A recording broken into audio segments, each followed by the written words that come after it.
के दायरे के अंतर्गत ही यूज की जाएंगी और जो भी हम उनकी बातों का क्रिटिसिज्म कर रहे हैं, एनालिसिस कर रहे हैं, वो भी बहुत ही आदर सम्मान के साथ किया जाएगा, बिना किसी पर्सनल अटैक के, जैसा हम अपने सारे वीडियोस में करते हैं। पर तो भी इतने लंबे डिस्क्लेमर के बाद भी जिसको जो करना है वो कर सकता है। हम अपना काम कर रहे हैं, लेट्स बिगिन। तो प्रेमानंद जी को जब आप देखते हैं पहले के वीडियोस में और आज के वीडियोस में, तो थोड़ा सा उनकी टोनैलिटी चेंज हो जाती है, उनका मैनरिज्म थोड़ा चेंज आपको लगता है। वो उनकी एज की वजह से हो सकता है, या उनकी तबीयत खराब है इसकी वजह से हो सकता है, या फिर उनकी टीम ने उनको इस तरह के निर्देश दिए हैं कि आप थोड़ा सा टोन डाउन कीजिए, क्योंकि बहुत सी चीजों पर उनका स्टांस चेंज है। जो पहले दिखता था वैसा बिल्कुल भी नहीं है। पहले वो बहुत ही अग्रेसिव दिखाई पड़ते थे काफी चीजों में, अब अधिकतर चीजों में वो अग्रेसिव आपको नहीं दिखाई देंगे, काफी शांत, सरल और सुलझे हुए दिखाई देंगे। सबसे पहले बात करते हैं सबसे ज्यादा कंट्रोवर्शियल चीज की, सबसे ज्यादा प्रॉब्लमेटिक चीज की, कि आसाराम मेरे राम है। बाबा, मैं श्री आसाराम बापू जी से नाम दीक्षा ली थी। मेरा भजन अच्छा चल रहा था, पर उनके जेल जाने के बाद मेरी श्रद्धा पर आघात हो गया।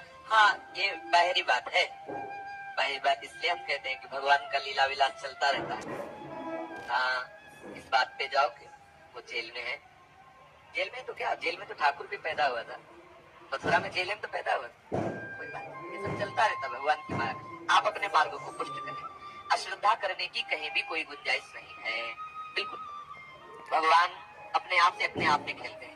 हमें ये भावना करनी कि आसाराम मेरे राम। तो सही सुना आपने, वो बोल रहे हैं आसाराम मेरे राम है। मतलब प्रेमानंद जी के हिसाब से जो आसाराम है वो जब जेल गए तो माया का खेल खेल रहे हैं, और भले ही वो बाहर खेलें चाहे भीतर खेलें, वो बस वो खेल जारी रखना चाहते हैं। और ये प्रॉब्लम सबसे बड़ी प्रॉब्लम है प्रेमानंद जी के साथ, जिस बात को उनके सपोर्टर भी हैरानी के साथ स्वीकार करते हैं कि बाबा जी ने ये क्या कह दिया। क्योंकि आसाराम कोई संत नहीं है, वो एक कन्विक्टेड अपराधी है। उसे एक नाबालिग लड़की के यौन शोषण के आरोप में दोषी करार दिया गया था। लाइफ सेंटेंस की सजा सुनाई गई थी, और एक नहीं, एक से ज्यादा मामलों में, 2 मामलों में लाइफ सेंटेंस की सजा सुनाई गई थी। तो वो कोई राम नहीं है, वो कोई संत नहीं है, वो एक कन्विक्टेड क्रिमिनल है, जिसको यहाँ पर प्रेमानंद जी सपोर्ट कर रहे हैं खुलेआम। मतलब बेसिकली तुम्हारा जो गुरु है, अगर वो जेल चला जाए तो चिंता मत करो, वो सिर्फ लीला कर रहा है। इस तरह की अंधभक्ति से जो पीड़ित हैं उसके साथ जबरदस्त अन्याय होता है, क्योंकि वो ये दिखेगा कि इस तरह के जो गुरु हैं, जिनको समाज में काफी ऊंचे दर्जे पर रखा गया है, वो भी इस तरह के जो कन्विक्टेड क्रिमिनल्स हैं उनको सपोर्ट कर रहे हैं खुलेआम। तो भी कुछ अंधभक्त हैं जो कहते हैं कि नहीं,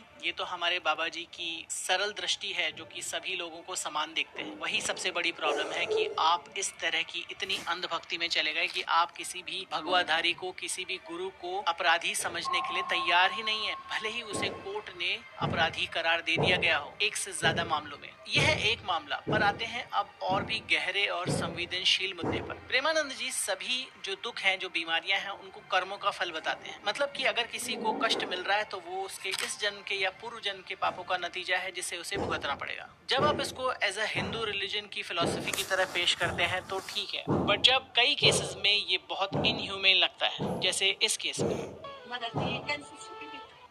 क्या होता है, आप लोग माँ इसलिए शायद हमारी बात नहीं समझ पा रहे। अब इस बच्चे का क्या अपराध, नई अवस्था है, अभी तो नया कोमल बच्चा है, लेकिन अंदर जो जीव है वो बहुत पुराना है। उससे कौन कौन से कर्म हुए हैं, उसका परिणाम इस नवीन शरीर को भोगना पड़ रहा है। ये कहते हैं भजन करो, नहीं, इस जन्म का कर्म कई जन्मों तक तुम्हें दंड रूप में। तो बच्चा ऑलरेडी कैंसर से पीड़ित है, माँ बाप बहुत ही ज्यादा परेशान हैं, दर्द में हैं, पूछ रहे हैं कि ऐसा क्यों हुआ, कुछ स्पिरिचुअल आंसर दीजिए। तो प्रेमानंद जी ने उसका जबरदस्त आंसर दिया, उसको पूर्व जन्मों से जोड़ दिया कि बच्चे ने इस जन्म में तो कुछ नहीं किया, बट आत्मा जो है वो बहुत पुरानी है, इसके पुराने जन्मों का फल है जो ये भुगत रहा है अभी इस जन्म में। कैंसर के लिए, जो बच्चा, छोटे बच्चों को कैंसर हुआ, उसके लिए उसका ही दोष है, उसकी आत्मा का, उसके परिवार का दोष है। जिस परिवार पर एक आसमान टूट पड़ा है, जो एक सहारे की उम्मीद में आया है कि कुछ 4 बातें ढंग की सुनने को मिलेंगी, वो वहां पर जाते ही उसको इतनी कर्कश, इतनी असंवेदनशील बात सुनने को मिलती है कि ये तो इसके पिछले जन्म के पाप है, ये भुगतेगा। विज्ञान की नजर में कैंसर होने के पीछे बहुत सारे रीजन है, जेनेटिक है, एनवायरमेंटल है, या कुछ हिडन रीजंस भी हो सकते हैं। इसका पाप पुण्य से कोई लेना देना नहीं है, लेकिन प्रेमानंद जी जैसे लोग इसको हमेशा कर्म फल की चाशनी में लपेटकर प्रेजेंट करते हैं। ये किस तरह का सिस्टम है जो कि एक जन्म में पूरा ही नहीं हो पा रहा। ये ऐसा पोस्ट डेटेड चेक है जिसका फल या उसका पाप हमें अगले जन्मों जन्मों तक भुगतना पड़ता है। ये एक तरह से पीड़ित को शर्मिंदा करने जैसा है। अगर मान भी लें कि कर्म फल से कैंसर हुआ है, तो इसका इलाज और देखभाल पर क्या असर है। ये ब्लेम पैदा कर रहा है कि हमने ही कुछ गलत किया था तो भगवान सजा दे रहा है। भगवान कुछ गलत नहीं करता, हमने ही गलत किया है। ऐसे ही किसी ने पूछा कि मेरे साथ स्कैम हो गया, मेरा सब कुछ चला गया, किसी ने मेरे साथ छल किया, धोखा किया, तो उसको भी कहते हैं ये तो तुम्हारे पुराने जन्मों का पाप है, कम पर टिक गया, जो ले गया उसको ले जाने दो, वो तुम्हारे पाप कम हो रहे हैं। अगर हमारी मेहनत से कमाया हुआ धन कोई दूसरा हड़प लेता है, फिर उन लोगों से मन खराब हो जाता है, उस समस्या से कैसे निकलूंगा? अगर आपने उसका पूर्व में हड़पा हो तो आज तो मेहनत की कमाई तुमने देखा कि उसने हड़प लिया और कल तुमने उसकी मेहनत की कमाई हड़पी हो, आज वो अपनी बेईमानी का बदला ले रहा हो,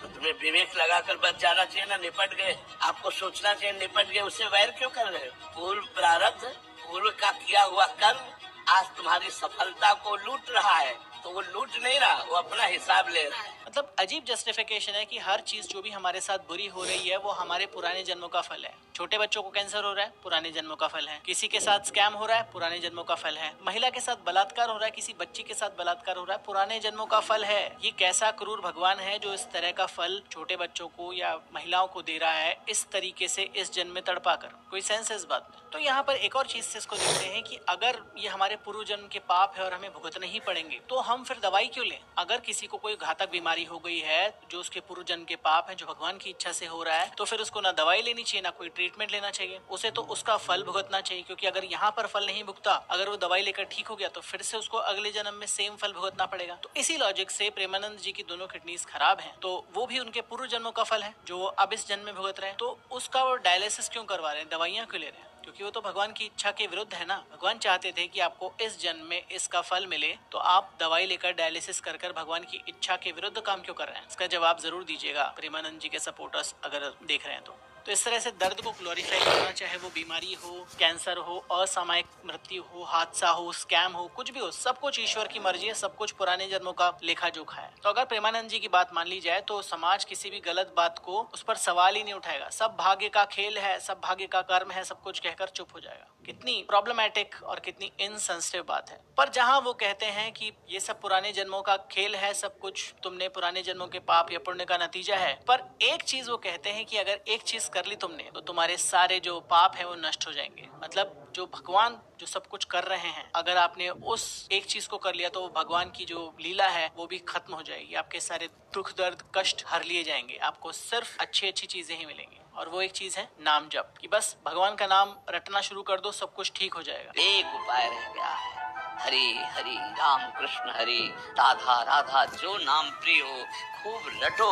इस